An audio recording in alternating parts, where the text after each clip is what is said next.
kabar Bapak Ibu semua? Sehat? Alhamdulillahirabbil alamin. Allahumma shalli ala sayyidina Muhammad wa ala ali sayyidina Muhammad. Anak raja memakai katun. Katun dibeli di Sidodadi. Saya tidak lagi berpantun, sudah dihabiskan Prof Setiabudi. Jadi dalam tradisi berpantun memang mesti dijawab walaupun sekali.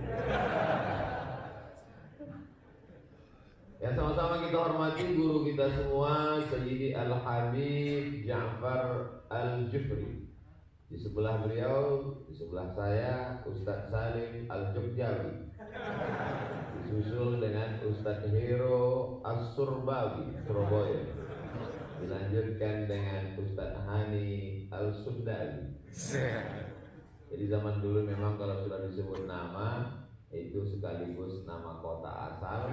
Dan indahnya dengan Ustadz Salim langsung dijelaskan dengan penjelasan yang sulit untuk diulang dua kali. Semua yang hadir ini dimuliakan Allah Subhanahu wa taala. Belum lagi terbit matahari. Yang pertama kita mintakan, kita nggak minta kaya, kita nggak minta punya jabatan, kita nggak minta S1, S2, S3.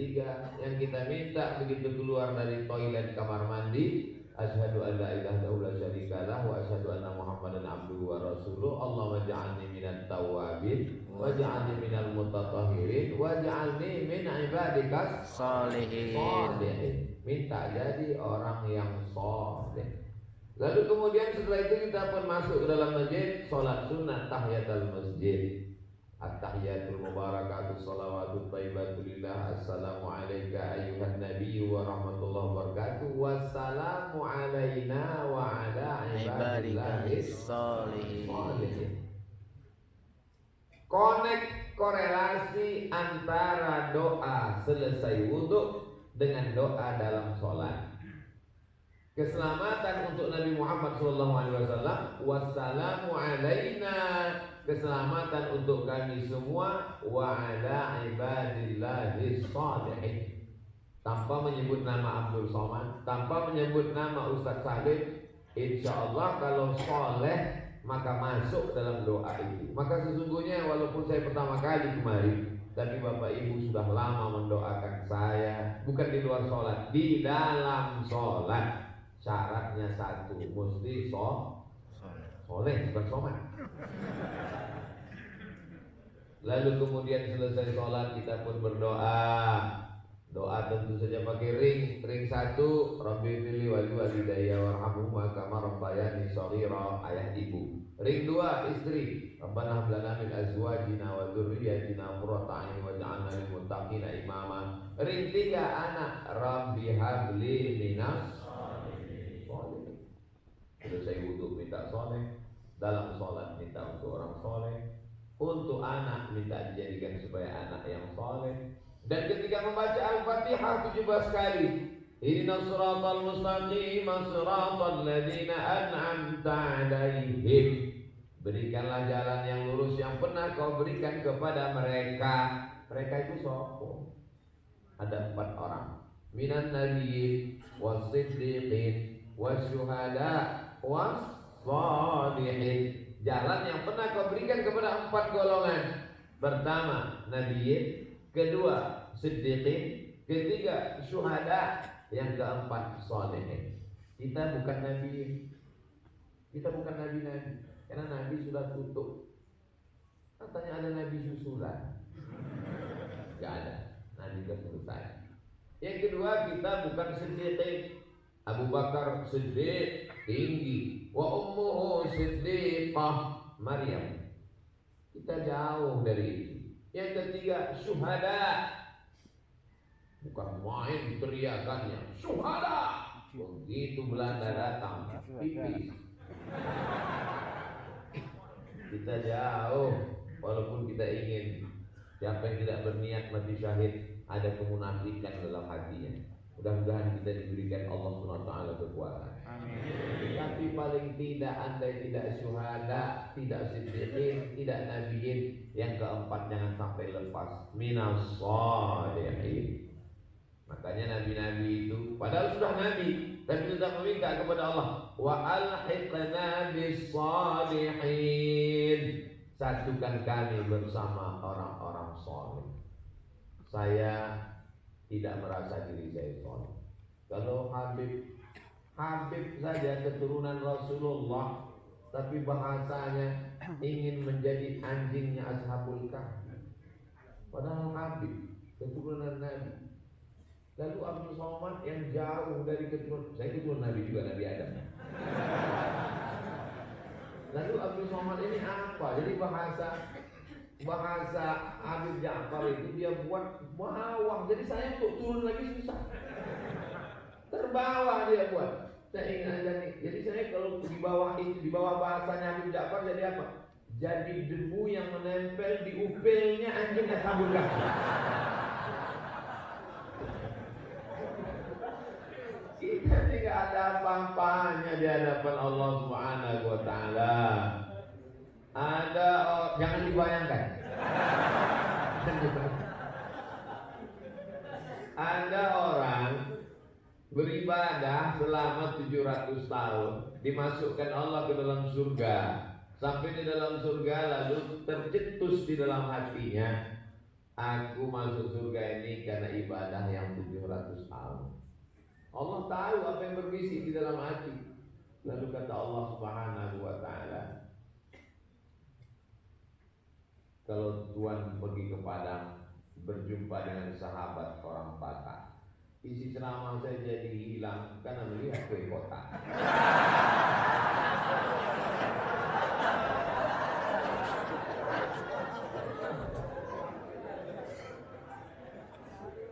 Saya ini masuk surga karena amal saya yang 700. Kata Allah Subhanahu wa taala, tolong timbang satu bola matanya dengan amalnya yang 700.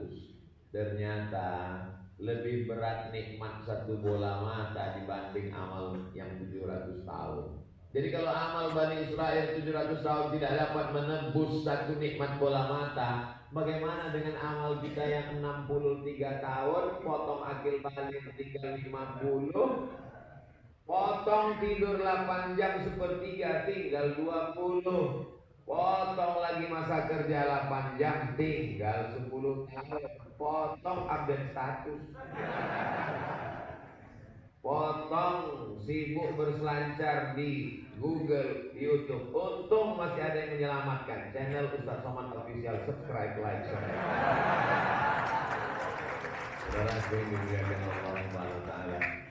Jadi kita ini masuk karena doa orang-orang soleh.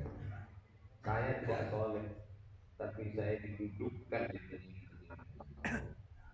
Saya terus terang kalau tabligh akbar di setengah stadion lapangan sepak bola, saya berdiri tegak gagah perkasa. Tapi kalau bersama mereka ini, berikut ini kita mulai dari Ustaz yang paling duduk di kursi, kanan kiri muda-muda. Judul ceramah tausiah dari Ustaz Jompo.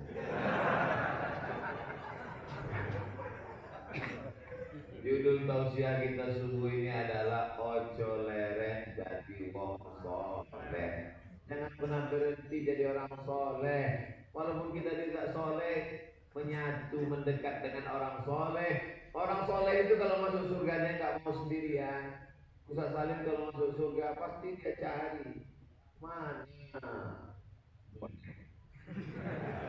orang, mana saudara saya Ustaz Ani, mana Habib Ja'far jelas, tapi Rasulullah SAW dari dunia itu.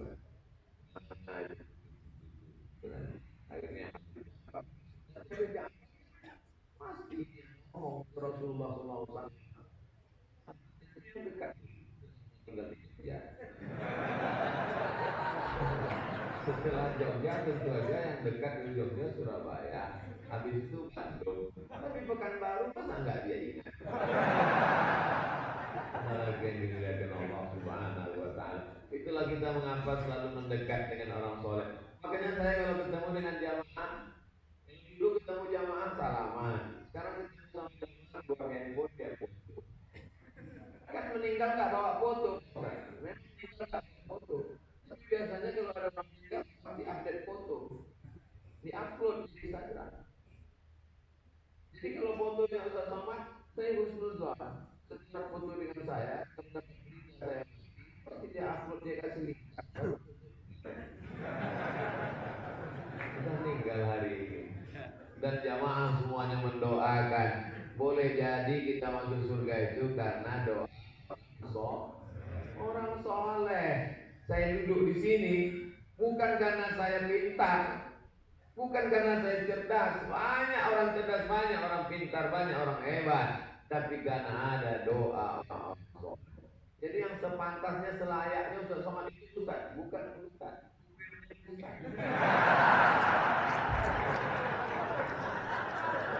Saya sudah lama jalan sama Ustaz Ani Boni.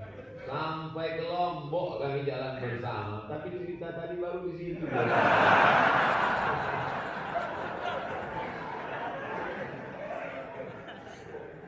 Saya diundang ke masjid, nama masjidnya di Kabupaten Rokan Hulu di Riau. Lalu kemudian sampai di masjid itu hujan. Saya nyetir bawa mobil. Lalu kemudian sampai di halaman masjid, datang pengurus masjid, bawa ayo ketok pintu, kaca saya buka. Dia nanya, Ustaznya mana?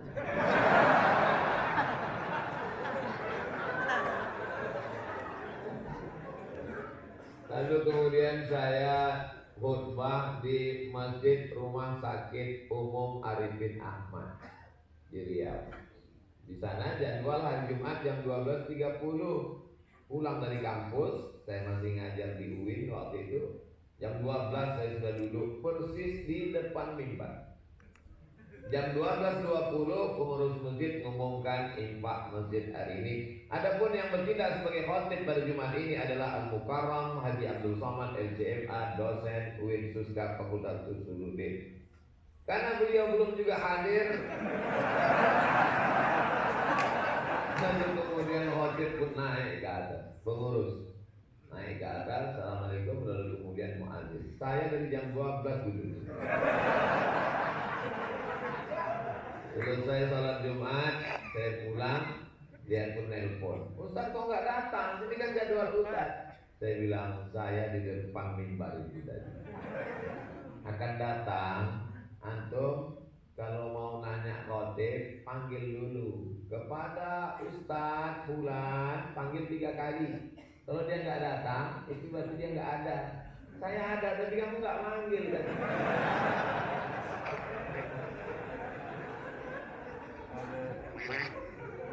Jadi masalah Allah ingin mengenalkan kita yang sebelumnya panitia aja nggak kenal. Allah ingin memperkenalkan kita kepada hamba-hambanya yang lain. Itu mungkin ada dulu kakek kita, mbah kita, ayah kita, ibu kita, orang-orang soleh.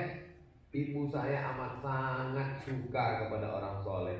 Makanya dulu kalau ada tamu, ada ustadz, ada kiai, itu pasti diundang makan ke rumah. Saya pun dibawa, dimintakan doa, diusapkan kepala, dibacakan sholawat.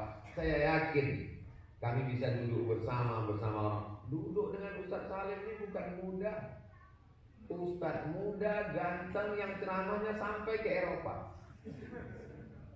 Itu ungkapan sakit hati saya karena nggak bisa masuk Eropa. Oh, Eropa seperti Singapura aja susah.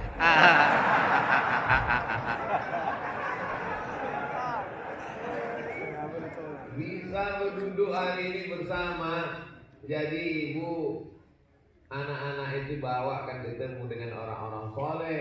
Mintakan selalu Rabbi habli minas sholihin. Tapi doa Rabbi habli minas sholihin itu kabulnya 86 tahun umur Nabi Ibrahim. Baru dapat Ismail. Itu pun setelah buka cabang.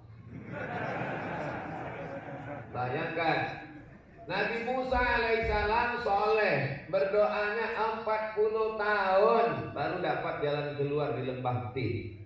Nabi Muhammad SAW diejek orang kafir musyrik, diejek oleh orang Yahudi karena sholatnya menghadap ke Palestina. Sedangkan Ka'bah di sana. Lihat tuh, Lihat tuh Muhammad sallallahu alaihi wasallam ngadap ke Baitul Maqdis 17 bulan sampai 18 bulan sampai wajahnya menghadap ke langit. Indahnya Masjid At-Taqwa memang betul-betul langit. Qad nara taqalluba wajhika fis sama'. Kami sudah melihat wajahmu menghadap ke langit. Falanuwalliyannaka qiblatan tardaha. Hari ini kuhadapkan wajahmu ke arah kiblat yang kau inginkan. Turunlah ayat. Fawalli wajhaka syatral masjidil haram. Hadapkanlah wajahmu ke arah Masjidil Haram. Nabi Muhammad berdoa 18 bulan. Nabi Musa berdoa 40 tahun. Nabi Ibrahim berdoa 86 tahun. Mereka ini soleh semua. Tiba-tiba ada jamaah datang komplainnya ke Ustaz Somad. Ustaz, saya sudah berhijrah, sudah doa nggak diterima Allah. Doanya kapan? Pagi tadi. Siapa kita? Kita ini hanya orang yang berusaha duduk dengan orang-orang soleh, beramal dengan amal orang soleh, minta pendapat dan nasihatnya orang soleh, berharap mudah-mudahan nanti bisa bersama-sama dengan orang soleh. Doakan supaya Ustaz Somad, anak keturunan Ustaz Somad sampai hari kiamat supaya semuanya jadi soleh-soleh. Begitu saya bilang soleh, bapak-bapaknya bilang amin, ibu-ibunya bilang amin. Ada satu ibu yang diam aja. Pas ditanya, kamu kok enggak bilang amin? Aku miskin kok. Saya sudah dapat. Kenapa? Nama suaminya Pak Soleh. Masya Allah, tabarakallah. Apalah arti sebuah nama? Itu ungkapan dari Shakespeare dari Inggris. Apa kata dia? What is its name? Apalah arti sebuah nama? Tapi dalam Islam nama itu adalah doa. Karena kita ingin nama saya ketika lahir, ibu saya dulu orang tua itu kalau ngasih nama anak nanya ke kiai, nanya ke orang tua, nggak pandai-pandai sendiri. Beda sama sekarang, itu suka hatinya saja.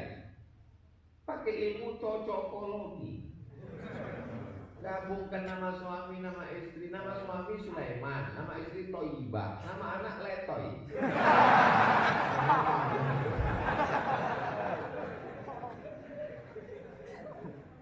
Datanglah ke mbah saya. Ini anak yang pertama, saya anak pertama. Cocoknya dikasih nama siapa ya? Dikasihlah nama untuk ngambil syafaat Rasulullah dan kebaikan. Dikasih nama Muhammad Solah. Solah itu asal kata soleh. Solah artinya baik, orangnya soleh. Muhammad Solah. Tapi di negeri Melayu, solah itu nama ikan.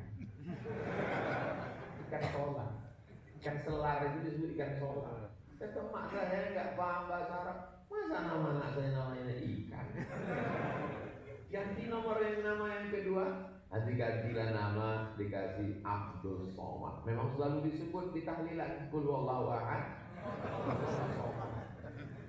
Kata kakek yang satu lagi namanya kakek Abdul Latif. Ini Abdul Somad robak lagi. Kenapa? Karena keturunan kita yang namanya Abdul Somad ini dua. Yang pertama Abdul Somad pergi ke Kedah Malaysia, nggak pulang-pulang. Yang kedua Abdul Somad anak saya meninggal. Saya khawatir yang ketiga ini nanti bermasalah. Betul, ini Ustaz Abdul Somad masalah. Di beberapa tempat nggak dapat izin. Nama itu doa yang baik-baik, Masya Allah. Makanya nama ustaz-ustaz kita ini luar biasa. Ada yang pahlawan, hero. Ada yang hatinya bersih, Ustaz Saleh, Ustaz Hani Boni, Masya Allah, tabarakallah. Makanya anak-anak kita ini semuanya berawal dari namanya baik, bapaknya baik. Kenapa bapaknya baik? Abdullah, hamba Allah. Ibunya baik, perempuan yang menjaga kehormatan dirinya, Aminah.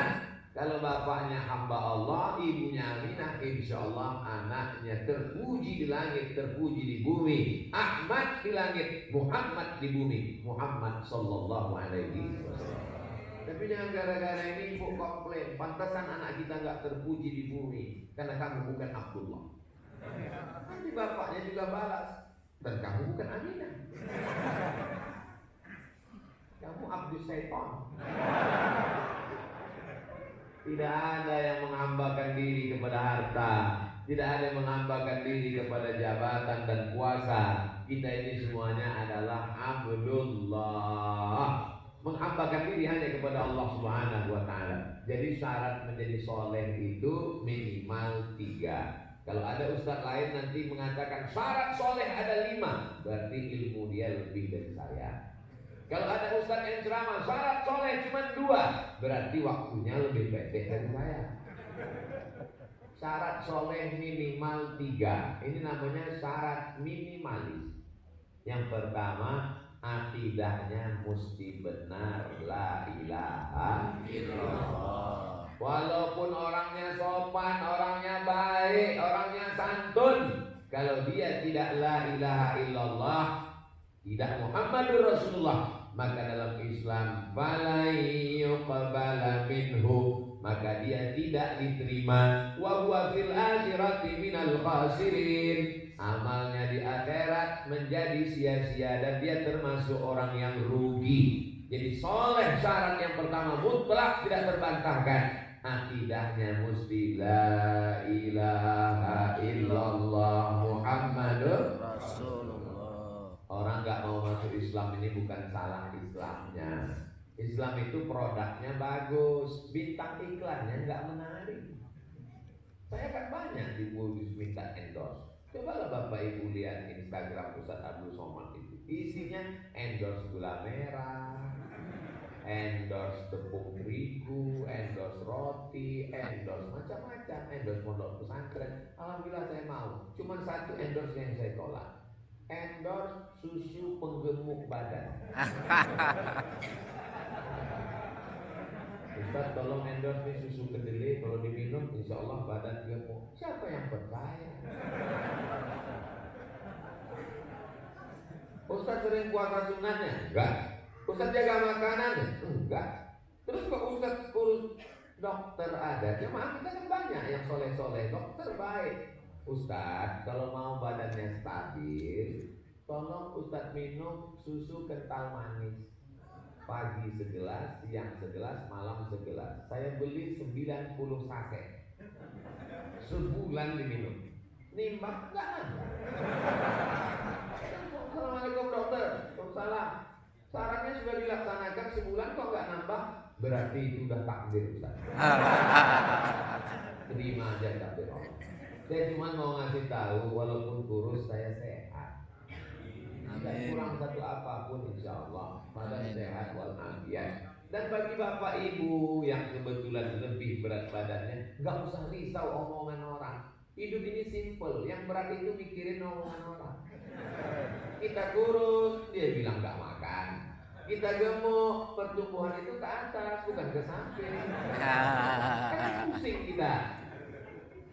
Jadi kalau ada kebetulan yang timbangannya lebih, ada yang ngejek, yang bully, gak usah marah, bacakan aja ayat. Fa amma man thaqulat mawazinuh fa huwa fi 'ishatir radiyah. Siapa yang beratnya, timbangannya berat, itulah orang yang diridhai Allah. Yang penting soleh, bisa beramal ibadah, punya badan sehat dipakai untuk beribadah mendekatkan diri pada Allah, punya kekuasaan dipakai untuk menolong agama Allah, punya harta dipakai untuk bangun masjid. Semua orang-orang yang hebat. Ada sahabat Nabi namanya Amr bin As. Setelah Islam berkembang sampai ke Afrika Utara, dialah yang pertama kali membawa Islam ke Afrika Utara. Negeri itu namanya Fustat, berubah menjadi Misr. Kita menyebutnya Mesir. Ibu kotanya Al-Qahirah. Orang barat menyebutnya Kairo. Masjid tertua Masjid Amr bin As. Kalau 17 Ramadan mau sholat tarawih di sana, datangnya jam 5 sore, jam 4 sore, bahkan ada yang zuhur sudah standby duduk untuk mau sholat tarawih bersama Syekh Muhammad Jibril, menantunya Syekh Abdul Somur Syahid di Masjid Amr bin As Mesir. Panjang umur, sehat badan, habis umroh kita mampir ke Masjid Amr bin As. Dalam kurung ongkos tanggung masing-masing. Setiap mereka sampai ke satu daerah yang mereka bangun pertama masjid, dan Imam Syafi'i 200 tahun setelah Amr bin As meninggal tahun 204 ngajarnya di Masjid Amr bin As itu. Lalu kemudian ada seorang panglima perang namanya Jauhar Siqili. Siqili diambil dari kota Sisilia. Mursi dari Mursia. Imam Abdul Abbas Al-Mursi, gurunya penulis kitab Hikam Ibnu Athaillah As-Sakandari, dari Mursi. Mursi adalah Mursia, Andalusia. Kalau saya sebut ke mahasiswa adik-adik, saya bilang Andalusia, banyak nggak tahu. Tapi kalau saya sebut Real Madrid, Barcelona, jadi memang pakai bahasa anak-anak muda. Makanya sekarang dakwah untuk anak muda itu mesti ustadznya muda juga. Walaupun nggak muda, dudukkan aja dekat anak muda. Insya Allah kelihatan muda. Pas keluar dari masjid tua lagi. Itu hebatnya Nabi Yusuf itu begitu. Nabi Yusuf itu siapa aja yang duduk dekat Nabi Yusuf walaupun nggak ganteng ikut jadi ganteng. Orang tua duduk dekat Nabi Yusuf ikut kelihatan muda. Beda dengan artis sekarang. Orang tua duduk dekat dia makin tua. Orang yang kurang ganteng duduk dekat dia makin kacau. Orang soleh itu berpengaruh terhadap lingkungan keseharian dan sekelilingnya. Dari mulai bentuk fisik, zahir sampai batinnya. Jadi mereka ingin membangun masjid supaya apa? Supaya kesolehan itu menebar sekeliling. Makanya sultan-sultan dulu membangun masjid. Setiap ada kesultanan pasti ada masjid di sampingnya, karena mereka ingin dapat dua-duanya. Rabbana atina fid dunya hasanah, istana kesultanan, wa fil akhirati hasanah. Setelah Indonesia merdeka, apa yang pertama kali dibangun oleh Bung Karno? Masjid Kemerdekaan Istiqlal. Asia Tenggara, masjid terbesar. Hebat. Hari ini saja orang bangun masjid susah. Jangan Bung Karno bisa membangun masjid sebesar itu. Rezim berganti, musim berubah, tumpang orde lama, muncul orde baru. Apa yang dikenang orang sampai hari ini? Masjid Muslim Pancasila, ada tanda tangannya di sebelah. Tumbang rezim orde baru, muncul. Yang dikenang orang adalah masjid. Jangan mati sebelum bangun masjid. Amin. Ustaz Salim sedang membangun masjid Hajah Maryam, Siti Maryam, di pesantren Merapi Merbabu. Saya sudah siapkan jaket karena katanya nanti di sana dingin. Sudah 2 hari jaket itu terkurung dalam koper. Nanti sore baru dipakai. Insyaallah tabarakallah. Saya tidak ikut bangun masjid, tapi biasanya tanda tangannya disertakan. Amin. Berapa kali pembangunan renovasi masjid, berikut ini penandatangan prasasti. Bangun yang nggak ikut, bebaskan tanahnya nggak ikut, beli semennya nggak ikut, pas tanda tangan ikut. Apa yang Ustaz rasakan? Maju dalam hati. Tapi mau ngapain lagi? Memang udah diminta ya, pede aja. Khawatirnya nanti pas mau masuk surga apa kata malaikat? Berikut ini masuk surga Abdul Somad secara seremonial. Saya berharap saya masuk surga karena doa orang-orang. Amin, amin. Lalu kemudian masjid yang sudah cantik indah ini rupanya ada rumah Quran Ustaz, tapi masih di lingkungan perumahan kita. Kita maunya rumah Quran itu di samping, masjidnya jadi cantik dan megah, dan sekeliling ini rumah Quran, sehingga anak-anak kita ini ke depan menjadi anak-anak yang soleh akidahnya, terjaga dalam la ilaha illallah Muhammadun. Bapaknya soleh sudah, ibunya tidak diragukan lagi. Inilah ibu-ibu yang solehah. Kenapa solehah? Gak dapat tempat duduk dalam masjid, rela di luar. Gak bisa ngelihat Ustaz Abdul Somad dia tetap datang hadir. Itu cara membahagiakan orang yang nggak bisa masuk masjid. Rela mereka berada di luar bersama dengan kita.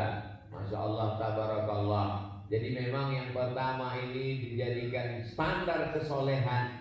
Soleh bukan karena harta. Karena kalau solehnya karena harta, nanti hartanya nggak ada, dia nggak soleh lagi. Soleh bukan karena kuasa. Berpuasa soleh, ketika tidak ada kuasa dia tidak soleh lagi. Soleh bukan karena rupa. Karena rupa pasti akan berubah, zaman berganti, musik berubah, wajah pun ikut berubah. Itu siapa ya? Kayak kenal. Itu teman kita SD dulu bro. Kok dia lebih tua dari usianya ya?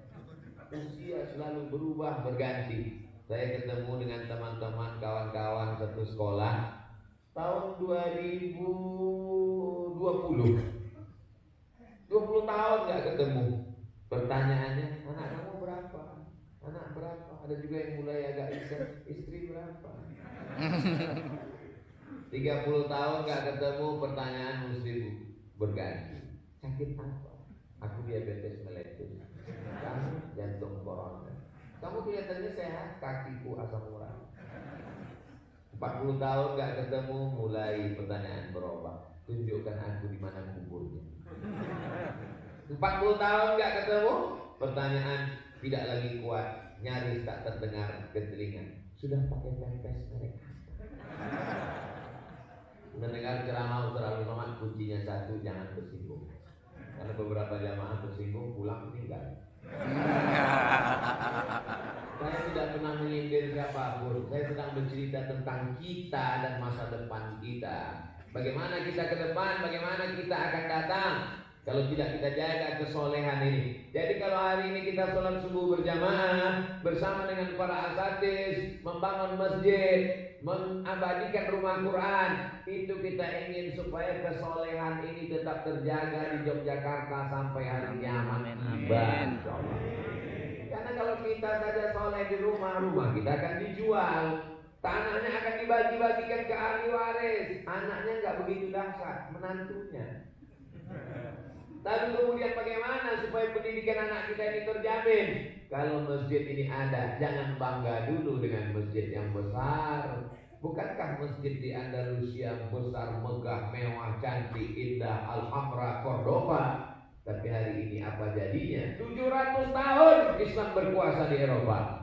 Tapi sampai hari ini masjid tinggal kenangan, museum, forbidden for praying, dilarang sholat. Tak bisa sholat. Datang satu anak muda, memang anak muda ini luar biasa. Begitu sampai di dalam, dia lihat gak boleh sholat, dia azan. Allahu Akbar, Allahu Akbar. Datang polisi mau nangkap, gak boleh azan di sini sholat. Kan dia gak boleh sholat, azan kan gak apa-apa. Ngapain kamu azan di sini? Batu-batu ini rindu mendengarkan suara Allahu Akbar. Sudah 800 tahun mereka tidak mendengar Allahu Akbar.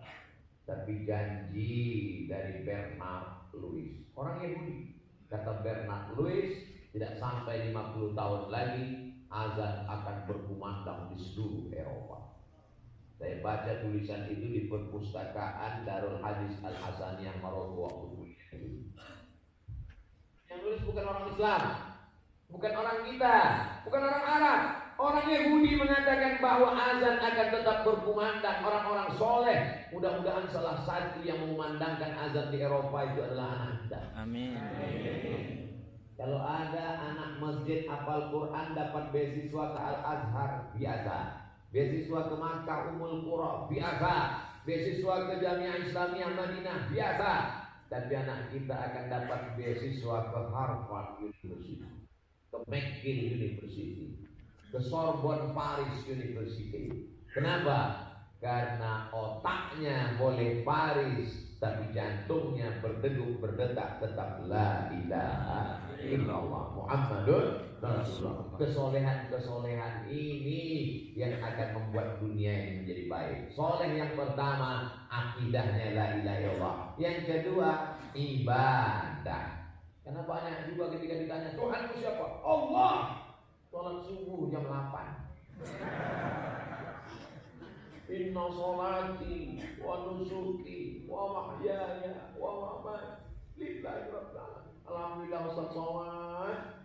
Sejak anak saya sering dengar pengajian Ustaz, sekarang sholat duhanya itu Masya Allah pakai kunut. Ustaz kan biasa jawab pertanyaan pakai mazhab ya. Mazhab Hanafi paling tua, mazhab Maliki nomor 2, mazhab Syafi'i nomor 3, mazhab Hambali paling kecil. Mohon maaf ya Pak Ustaz, itu kalau sholat duha pakai kunut itu mazhab apa ya Pak Ustaz? Mazhab telah. Saudara yang dimuliakan Allah Subhanahu wa taala, ibadahnya mesti benar mengikut tuntunan Rasulullah sallallahu alaihi wasallam. Wa ma atakumur rasulu fakhudhuh. Apa yang dibawa oleh Nabi Muhammad sallallahu alaihi wasallam ambil amalkan. Wa ma nahakum anhu fantahu. Apa yang dilarangnya tinggalkan. Laqad kana lakum fi Rasulillah uswatun hasanah. Perintahnya kuat, wajib. Perintahnya enggak kuat, sunnah. Larangannya kuat, haram. Larangannya kurang kuat, makruh. Enggak disuruh, enggak dilarang, mubah. 5 hukum ini jangan diotak-atik. Jangan yang sunnah dinaikkan ke wajib, yang makruh dinaikkan ke haram. Jamaahnya sesak napas, terlalu berat. Maka kita tinggal mengikuti saja apa kata para alim, apa kata para ulama. Yang selamat itu enak. Tapi beragama, sholat, ibadah, puasa, zakat ini banyak sekali khilafiyah-khilafiyahnya Pak Ustaz. Enaknya itu ngikut ulama. Enaknya itu jadi makmum, tinggal ikut imam aja. Ju'ilal imamu liyutamma bihi. Imammu itu diangkat untuk diikuti. Saya kalau di masjid dekat rumah saya jadi imam. Saya bismillah saja. Bismillahirrahmanirrahim. Dan saya habis iktidal rakaat kedua saya baca doa kunut. Allahumma hdina fi man hadait. Tapi ketika saya jadi makmum, manut ngikut. Gak boleh ngelawan. Kalau makmum ngelawan, itu namanya makmum oposisi. Selama masih ahlus sunnah wal jamaah. Ustaz kalau sholat subuh katanya bismillahnya jahar, iya. Apa itu? Mazhab Syafi'i. Terus habis iktidal itu Ustaz baca kunut, betul. Apa itu? Mazhab Syafi'i. Terus kalau bismillahnya sir Pak Ustaz, itu mazhab Hanafi atau Hambali. Dalam hal ini Hanafi dan Hambali sepakat bismillahnya sir. Kalau Maliki nggak ada basmalah sama sekali, karena Al-Fatihah itu ayat satunya Alhamdulillah. Alhamdulillahirabbil alamin, Ar-Rahmanir Rahim. Saya bingung Pak Ustaz, makanya jadi makmum. Tinggal ngikut imam enak, selamat. Jangan bingung lalu nggak sholat. Ini nggak benar. Karena walaupun berbeda masalah jahar sirnya, tapi keempat mazhab ini tetap sepakat bahwa sholat itu wajib. Ini lah Pak Ustaz, saya sedang mengaji perbandingan mazhab, lagi nyari kira-kira mana yang sholat itu yang mengatakan sunnah ya. Enggak ada. Semuanya sholat itu fardu, subuh, zuhur, asar, maghrib, isya. Masalah teknisnya saja yang mereka berbeda pendapat. Makanya kalau ngaji fikih Al-Fiqhul Islami wa Adillatu Syekh Wahbah Zuhairi, Syekh Abu Bakar Al-Jazairi, Al-Fiqhu Al-Mazahibil Arba'ah, yang lebih tua lagi Bidayatul Mujtahid wa Nihayatul Muqtasid, Imam Ibnu Rushd. Ibnu Rushd itu luar biasa. Fikih 4 mazhab di kepalanya. Dan patungnya ada di Spanyol, megang kitab sambil megang kening, mikir. Tulis saja. Tapi namanya di Eropa tidak Ibnu Rushd, Averroes. Jadi bapak ibu yang mau ngasih nama anak Ibnu Rushd, malu Pak Ustaz ke Arab-Araban, Averroes. Masya Allah, tabarakallah, megang kita. Kenapa? Karena dia bisa menjelaskan teori-teori filsafat Aristoteles, Socrates, Demokritos yang tak tercerna oleh orang Eropa, dijelaskan yang begitu mudah dan gamblang. Jadi kalau Ibnu Rushd itu kuliah sekarang dalam bidang fikih, dia dosen di Fakultas Syariah. Dalam bidang filsafat, dia dosen ilmu filsafat Yunani, luar biasa. Hari ini fikih nggak jelas, filsafat ngalor ngidul. Apa yang bisa kita wariskan ke anak-anak kita?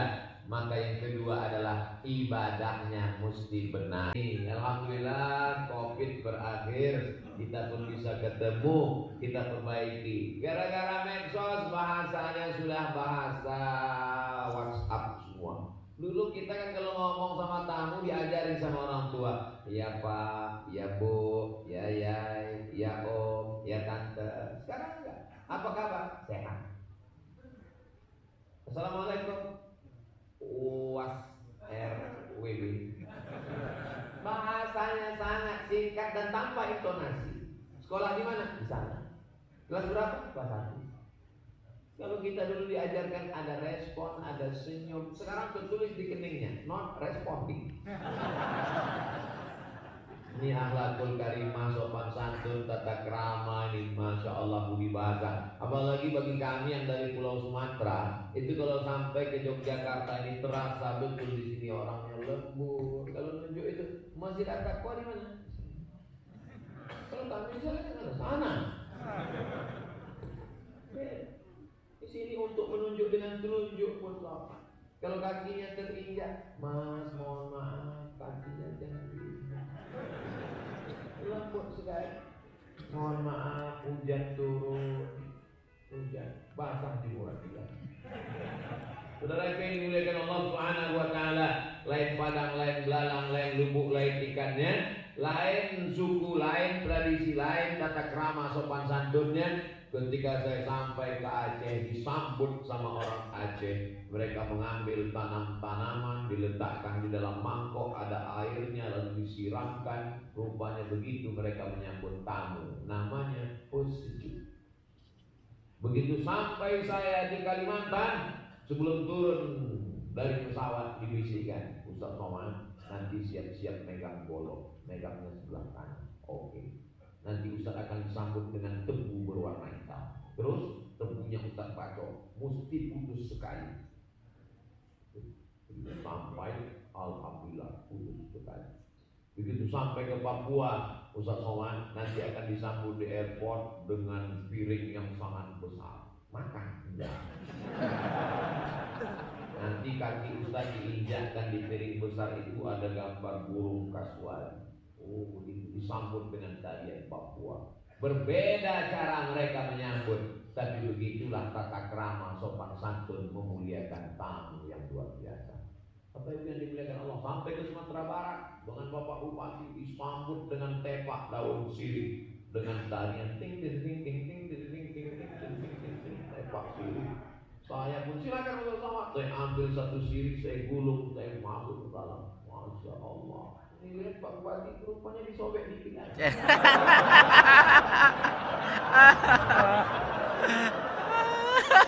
Itulah perlunya kita tahu bagaimana adat istiadat.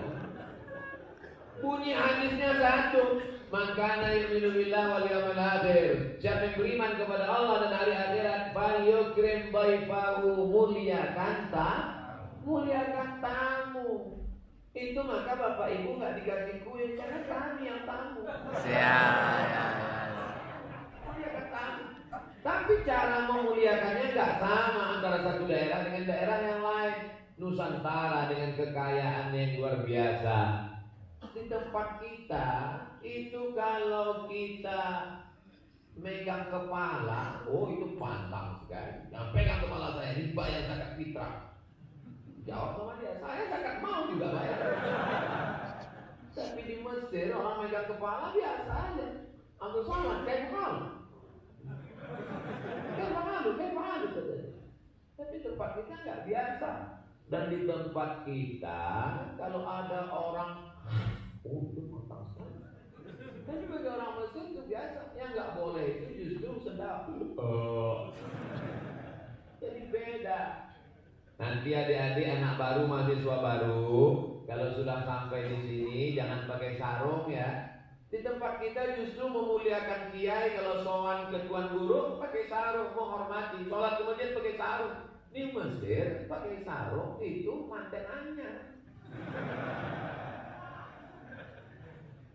Nanti kalau nunggu bis nggak dapat kursi tempat duduk, mendingan duduk di atas batu daripada jongkok. Jangan jongkok, jongkok pantang.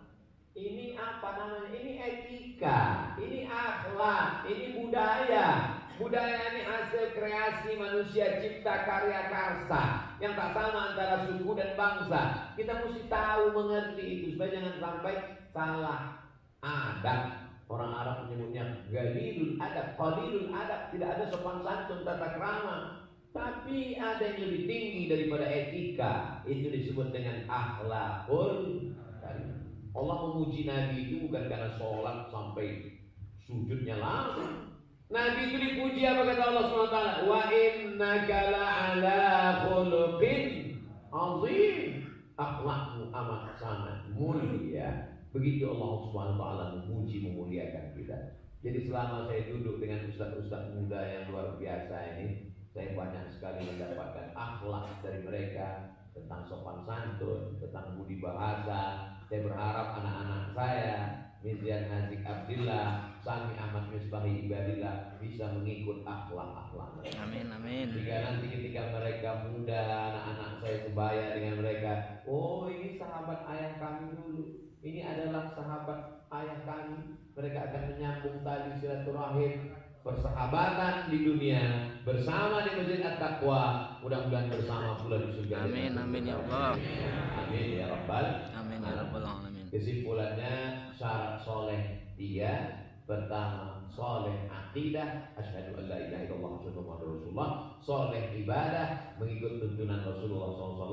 Soleh berakhlakul karimah, maka layaklah orang itu disebut dengan soleh. Rabbana hab lana minas sholihin, Rabbana hab lana minas sholihin, Rabbana hab lana minas sholihin. Terima kasih atas segala perhatian. Mohon maaf atas segala kesilapan dan kekhilafan. Aku qouli hadza astaghfirullah li wa lakum. Wassalamualaikum warahmatullahi wabarakatuh. Waalaikumsalam.